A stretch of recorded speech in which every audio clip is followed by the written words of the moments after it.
በትዳር ወይ ደግሞ በፊዮንሴ ወይ በቪዚት ቪዛ ወይ ደግሞ በዲቪ ወይ ደግሞ ስኮላርሽፕ እነዛ ነበር ማስበው። ኤቭሪ ሲንግል እኔ አሁን እንደዚህ ወክ ስወጣ ህንድ ነው የማገኘው። ለካ የሚመጡት በካምፓኒ ነው ጋይስ።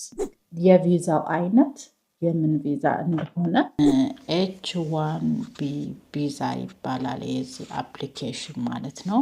ወደ አሜሪካን ትመጣላችሁ፣ ከካምፓኒያችሁ ጋር ዲል ታደርጋላችሁ፣ ስራችሁን ትጀምራላችሁ ማለት ነው። ሰላም ጋይስ እንዴት ናችሁ? ደህና ናችሁ ወይ? እንዴት ከረማችሁ? እንግዲህ ሉሲ ዛሬ ከች ብዬላችኋለሁ። እንዴት ከረማችሁ ጋይስ? እኔ ደህና ነኝ። ዛሬ ደግሞ እስቲ ቶፒካችን በምንድን ነው? ስለ አሜሪካን መምጣት። ብዙ ሰው እንግዲህ አሜሪካን መጥቶ መስራት ይፈልጋል አይደለ ጋይስ? ሁሉም ኢትዮጵያ ብቻ አይደለም። ይሄ የዓለማቶችም የዓለምም ሁሉ ምኞት ነው። ብዙ ሰው ይመኛል። ብቻ ከኢትዮጵያም ውጭ ሙሉ አፍሪካ፣ ኤዥያ የተለያየ ማለት ነው። እና ያው እንግዲህ ትንሽ አሜሪካን ሲባል ብዙ ጊዜ ስራም ያለበት ምናምን ተብሎ ስለሚወራም ያው እና ግን ስንቶቻችንን አሜሪካን አገር ላይ ስራ መምጣት እንደምንችል ማለት ብዙ ጊዜ አሁን አረብ ሀገር በስራ አይደለም የሚኬደው። ስራ ተፈልጎ ስራ በስራ በኩል ነው ያው ቪዛ ተገኝቶ ወይ ሃውስ ኪፐር ሊሆን ይችላል። በተለያየ ስራ አረብ ሀገር የሚኬደው ማለት ነው። እና እኔ ስንቶቻችን ይሄንን ነገር እናውቃለን? ስፔሻሊ ኢትዮጵያ። ለምንድነው እኔ የሆነ ሰርፕራይዝ ያደረገኝ ነገር አለ። ምንድነው እኔ በራሴ የምገምተው የነበረው አሜሪካን የሚመጣው በቃ በትዳር ወይ ደግሞ በፊዮንሴ ወይ በቪዚት ቪዛ ወይ ደግሞ በዲቪ ወይ ደግሞ ስኮላርሽፕ እነዛ ነበር የማስበው። እኔም ያን ነበር እንጂ እንደዚህ በስራ እድል በካምፓኒ በስራ እድል እንደሚመጣ በእውነት እኔ አላውቅም ነበረ። እና አሁን ግን ብዙም ሳረጋግጥ ሰርችም ሳር እንዴት አሜሪካን ሀገር በዚህ ብቻም እንዴት ይመጣል እስቲ ምናምን የሚለውን የሆነ ጠያየኩኝም ከሚያውቁትም ምናምን ከዛ እንዴ እንደዚህ እኮ ነው። ከዛ በብዛት እዚህ ደግሞ በጣም ሞር ደግሞ ሰርፕራይዝ ያደረገኝ ምንድነው? በጣም ህንዶች አሉ። እኔ አሁን አካባቢ ላይ በምኖርበት ቴክሳስ ላይ በቃ ህንዶች ናቸው ጋይስ። ኤቭሪ ሲንግል እኔ አሁን እንደዚህ ወክ ስወጣ ህንድ ነው የማገኘው። ወክ በቃ የሆነ ከጎረቤቴ ከዚህ በቃ ሙሉ ሰፍረዋል አንድ ላይ ማለት ነው። እና ዲሲ ላይ ምንድነው የሚባለው? ኢትዮጵያን ብቻ ነው ይባላል አይደለም? በቃ እዛ እንደውም በዲቪ ሄዱት ናቸው። ድሮ በፊት ያው ልጅ ተወላልዶ ምናምን በዝቶ ነው። ግን እዚህ ስሰማ ምንድነው እንዴት ህንዶች በጣም ብዙ ናቸው እዚህ ምናምን ብዬ ስጠይቅ ለካ የሚመጡት በካምፓኒ ነው ጋይስ።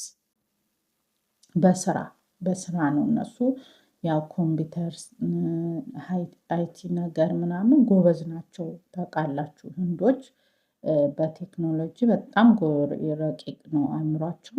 በዛም በጣም እንትን ነው። በብዛትም ደግሞ አረብ ሀገርንም የሚያንቀሳቅሱት በኮምፒውተር በተለያየ እንደዚህ ስማርት ነገር በቴክኖሎጂ ጎበዝ ናቸው። እና ለካ እዚህም በካምፓኒ ተቀጥረው ይመጣሉ። በእነሱ አገር ቺፕ በቃ በቺፕ ነው እዚህ የሚመጡት። በቺፕ ስላችሁ አሁን ለምሳሌ አንድ አይቲ ሰው እዚህ የተማረ የዚህ ሀገር ዜጋ በ100,000 ነው የሚጠይቀው ወይ ከዛ በላይ ወይ እንደዛ። ግን ያ ከአንድ ካምፓኒ የዚህ ሀገር በእንደዛ አይነት ከሚከፍል ለአንድ ሰው ምን ያደርጋል? ይሄ ከአንድ ካምፓኒ ከህንድ በዛ ለ3 ሰው ይከፍላል። ወይ ለ3 ሰው አካባቢ ለ4 ሰው ሊሆን ይችላል። በአመት ለዚህ ሀገር ለሚኖሩ ትውልድ ለዚህ ሀገር ሰው 100,000 የሚከፍለውን ከዛ 3 ሰው ያመጣበታል።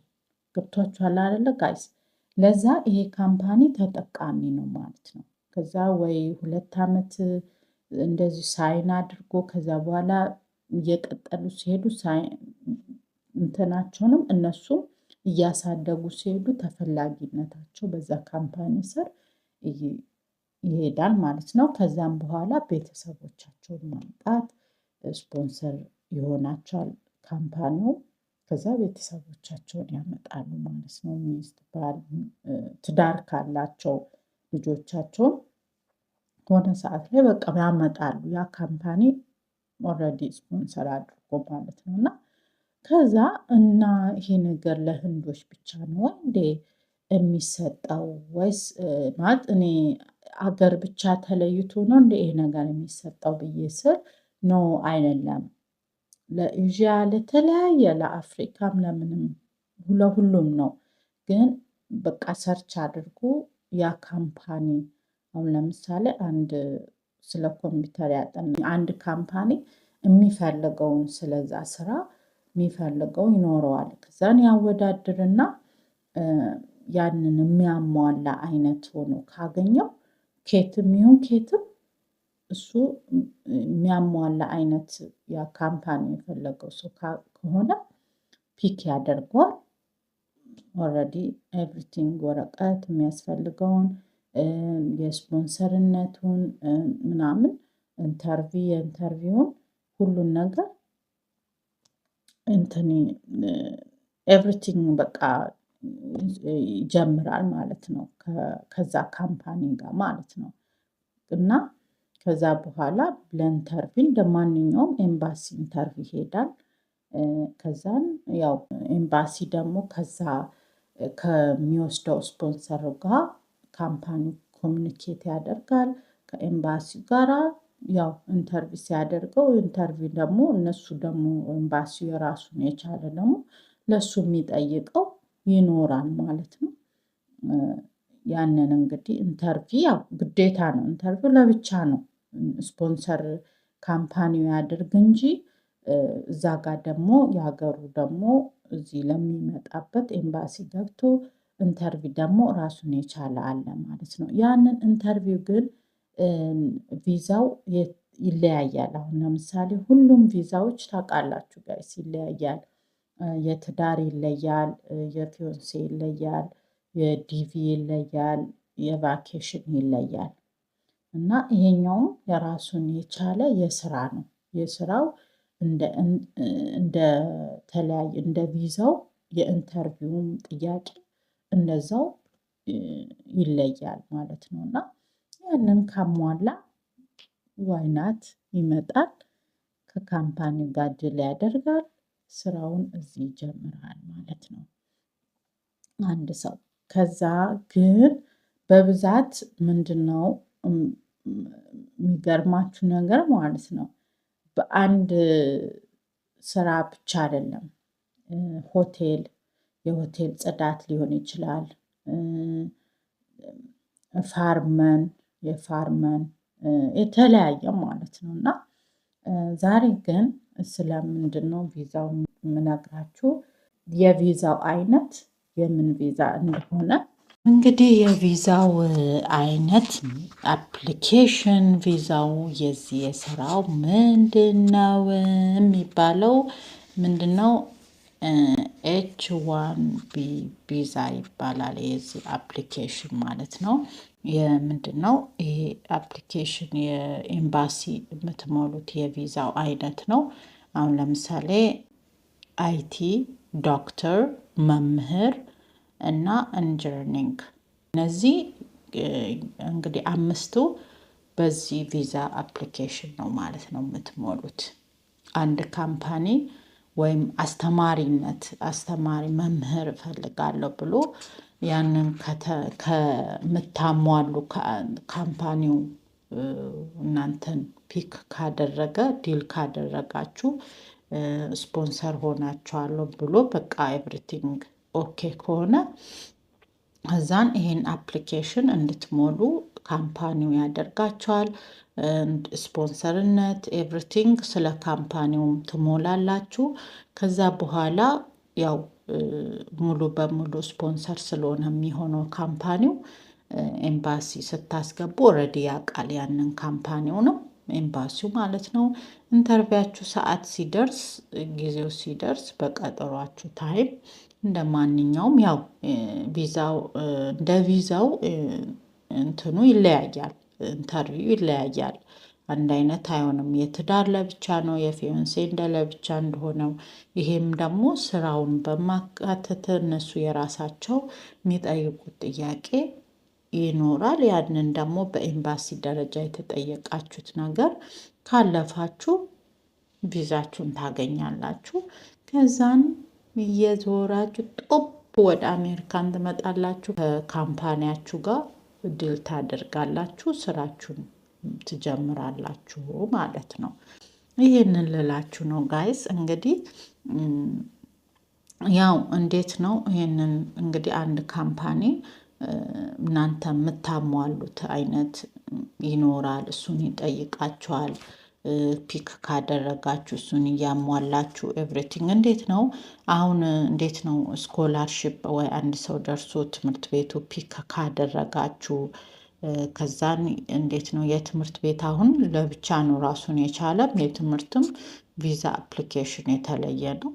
ከዛን ያንን ኢንተርቪያችሁን እናንተ ካለፋችሁ በስራችሁም በአንድ ካምፓኒውን ፈልጓችሁ ስፖንሰር ከሆናችሁ እዚህ ከመጣችሁ ወይ ጊዜያዊ ሊሆን ይችላል፣ ወይ ደግሞ ስራችሁ ላይ ታታሪ ከሆናችሁ ደግሞ ቪዛችሁን ወይ የስራ ቪዛ ስለሆነ እንደመጣችሁ የምታገኙት።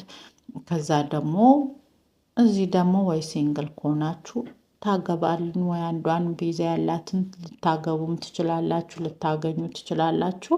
በዛ ደግሞ ያው እዚህ የመኖር ወይ ደግሞ ያው ኮንትራት ይኖራል። የ2 ዓመት ወይ የዓመት አይዶን ነው እንደዛ ሊሆን ይችላል እንደ ስራችሁ። ግን ብዙ ጊዜ ምንድን ነው ይሄንን የሰማሁት እንደ ኮንትራት ነው። በቃ ወረቀት የቪዛንም የወርክ ቪዛ ነው የሚሰጣችሁ። የወርክ ቪዛ ታይሙ ያ ቪዛ ታይም ሲያልቅ ወይ ካምፓኒው እንግዲህ ያው ነው የሚወስንላችሁ ማለት ነው።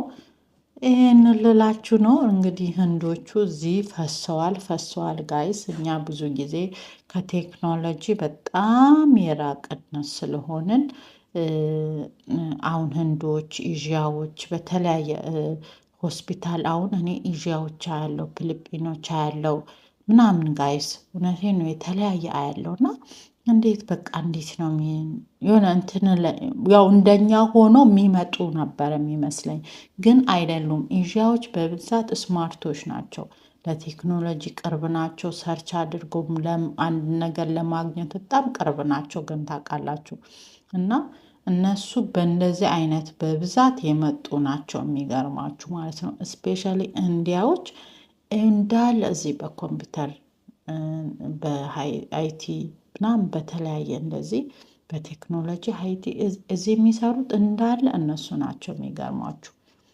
ኤቭሪቲንግ ለምን የዚህን አገር አንድ ካምፓኒ ከዛ መርጧቸው የሚያመጣው ለምንድን ነው?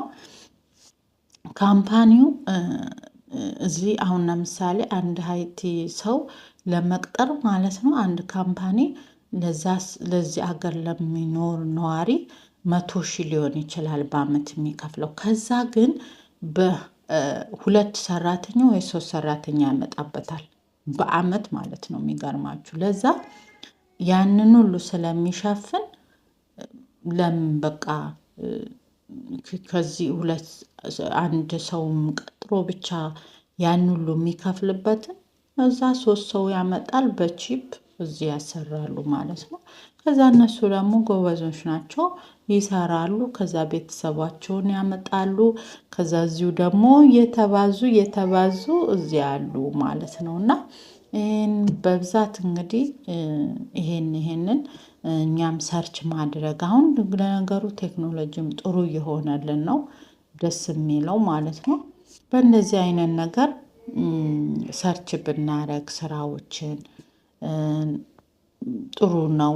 እና አሜሪካን ሀገር እንግዲህ ያው እድል ከተገኘ ዋይናት ገባችሁ የተማርንበትን ብዙ ጊዜ ደግሞ ኢትዮጵያ ላይ እኔ ብዙ ጊዜ በጣም የሚያሳዝነኝ የተማረው ኃይል ነው። በተማረበት ስራውን አያገኝም ጋይስ። ይህንን ኢንፎርሜሽን እንግዲህ ይጠቅማቸዋል ብዬ ነው። ያው ኢትዮጵያ ላይ ደግሞ ብዙ ጊዜ ብዙ እውቀት እንደ 5 ዓመት 6 ዓመት ተምረው እውነቴን ነው በጣም ነው እኔ ኢትዮጵያ ላይ የሚያሳዝነኝ የተማረው ኃይል ማለት ነው።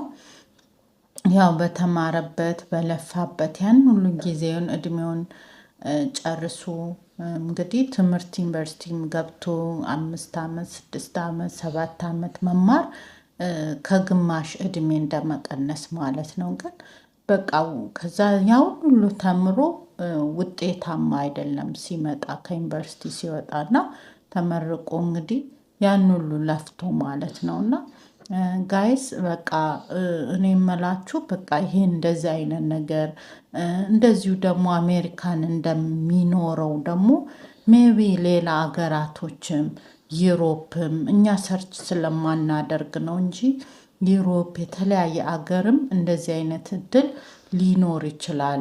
ሰርች አድርጉ። ሰርች ማድረግ ጥሩ ነው። አሁን ሁሉ ነገር በቴክኖሎጂ ነው። ሰርች ስታደርጉ የማይገኝ ግን ትክክለኛ የሆነ ነገር የሆነ ኮንታክት መደራረግ ምናምን እንጂ አንዳንዴ የተሳሳተ መረጃ ሊኖር ይችላል። ግን ካምፓኒዎቹ እርግጠኛ የሆኑ እንደዚህ የራሳቸው በስራ አሁን እንግዲህ ይሄ ቪዛ ማለት ነው አፕሊኬሽን ራሱን የቻለ በዚህ የካምፓኒ እንግዲህ የተሰጠ ቪዛ ነው። እንደዚህ አይነት የሚሰጥ አይነት እንደ ትምህርት ራሱን የቻለ እስቲ ዩሮፕን መሞከር ሰርች ማድረግ ጥሩ ነገር ነው የምለው። እና ጋይስ ያው አንዳንድ ኢትዮጵያ አንዳንዴ በቃ ትምህርት ባይማሩ ነው ሁላ የምለው። በቃ ለምን እውቀት አስፈላጊ ነው። ግን እንደ ልፋት እንደ እንትን እዚህ አሁን ማንም ሰው ከተማረ በተማረበት እኩል ያገኛል። በቃ እኩል ያገኛል ጉልበቱን። ዶክተር ከሆነ ኮርቶ የ7 ዓመት ወይ 8 ዓመት የፈጀበትን እድሜውን በአንድ ወር ደሞዝ ያካክሰዋል ማለት ነው። እና ኢትዮጵያ ደግሞ ለዶክተሮች የሚከፈለው በቂ አይደለም። እንደዛው ለመምህሩ ለሁሉም በቃ እና ኢትዮጵያ በቃ እንደዚህ አይነት ስፔሻሊ ለተማራችሁ ኃይሎች የተማራችሁ እውቀት ያላችሁ እንደዚህ አይነት ሰርች አድርጋችሁ ብትፈልጉ አሪፍ ነው። እና እንግዲህ በትንሹ ይጠቅማችኋል ብዬ ነው። እስቲ ያው ያለውን ደግሞ እንዴት ነው ሰርችስ ተደርጎ በምን ላይ ነው ሰርች የሚደረገው? ይሄ ስራ ሲወጣ ምን ላይ ነው የሚገኘው የሚለውን ደግሞ እስቲ አይና ከዛ ደግሞ ያው እንዳለ ልነግራችሁ ነው ጋይስ። ግን እሺ እንዳለ አሜሪካን ሀገር ነገም ይሁን ከነገ ወዲያም ይሄ ነገር እንዳለ እወቁ ለማለት ነው። እና ይሄን ላሳውቃችሁ ነው።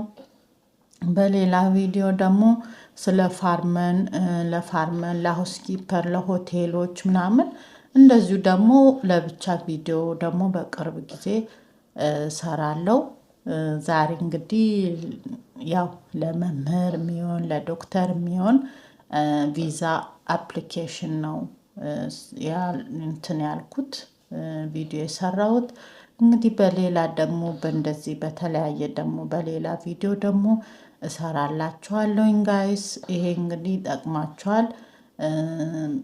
እና እስቲ ደግሞ በበለጠ መረጃ ደግሞ እንዴት እንደ ሰርች ተደርጎ ደግሞ ይሄ ነገር ስራው እንደሚገኝ ይህንን ደግሞ ነግራችኋለሁኝ በቅርብ ጊዜ ጠብቁኝ። ይህንን እንዳለ ግን ተስፋ እንዳትቆርጡ ሞክሩ።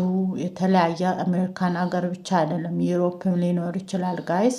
ሞክሩ፣ እንደዚህ ሰርች አድርጉ። አሜሪካን ካለ ይሄ ነገር ሌላ ሀገርም ሊኖር ይችላል እና እኛንን የማናውቀው ለማለት ነው። እኛ ኢትዮጵያኖች ብዙም ሰርች ስለማናረግ ከቴክኖሎጂም ትንሽ ራቅ ያልን ስለሆንን ነው እንጂ አለ ለማለት ነው። እንግዲህ ልጅ እንግዲህ እንደዚህ ይዤ ነው ለእናንተ ጋይስ እንትን እምለው እና በተረፈ እንግዲህ ሰብስክራይብ ማድረጋችሁን እንዳትረሱ። ኮሜንት ምን ያስፈልጋል የሚለውን ምንድነው ምን ስሪልኝ የምትሉት ኮሜንት ላይ ጻፉ። ስለ አሜሪካ ማወቅ የምትፈልጉ እኔ ማቀውን ለእናንተ አስተላልፋለሁኝ። ኮሜንት ላይ መጻፍ ትችላላችሁ። ሰብስክራይብ ማድረጋችሁን እንዳትረሱ። እንግዲህ ይቺንም ነካ ማድረጋችሁን ላይክ መስጠታችሁንም እንዳትረሱኝ። እንግዲህ ደውል ምልክቷንም ቀጨል አድርጉ። እንግዲህ ሉሲ ነኝ እንግዲህ ያውላችሁ። ባይ ባይ ጋይስ። በሌላ ቪዲዮ እስክንገናኝ ጋድ ብለስ ዩ ባይ